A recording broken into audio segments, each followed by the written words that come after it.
জামালপুরের বকশীগঞ্জের রামরামপুর এলাকায় বাংলাদেশ ও ভারত সীমান্তের শূন্যরেখায় আটকে থাকা সেই বৃদ্ধের পরিচয় পাওয়া গেছে। তার নাম ষষ্ঠীচন্দ্র বর্মন। তিনি রাজশাহী জেলার গোদাগাড়ী উপজেলার চান্দুলাই গ্রামের বাবুচন্দ্র বর্মনের ছেলে। দীর্ঘ ২৪ ঘণ্টা সীমান্তের আন্তর্জাতিক পিলারের সামনে শূন্যরেখায় আটকে থাকার পর বৃহস্পতিবার সকালে তাকে উদ্ধার করে বর্ডার গার্ড বাংলাদেশ বিজিবি।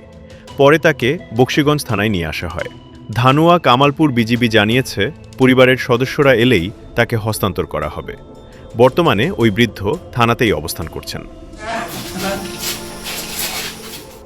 এর আগে বুধবার সকালে রামরামপুর সীমান্ত দিয়ে ওই বৃদ্ধকে বাংলাদেশে পুশিনের চেষ্টা করে ভারতীয় সীমান্তরক্ষী বাহিনী বিএসএফ।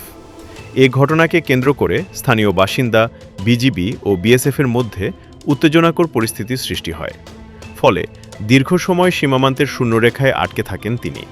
পরবর্তীতে বিভিন্ন গণমাধ্যম ও সামাজিক যোগাযোগ মাধ্যমে ওই বৃদ্ধের ছবি ছড়িয়ে পড়লে পরিবারের সদস্যরা বিজিবির সাথে যোগাযোগ করে তার পরিচয় নিশ্চিত করেন।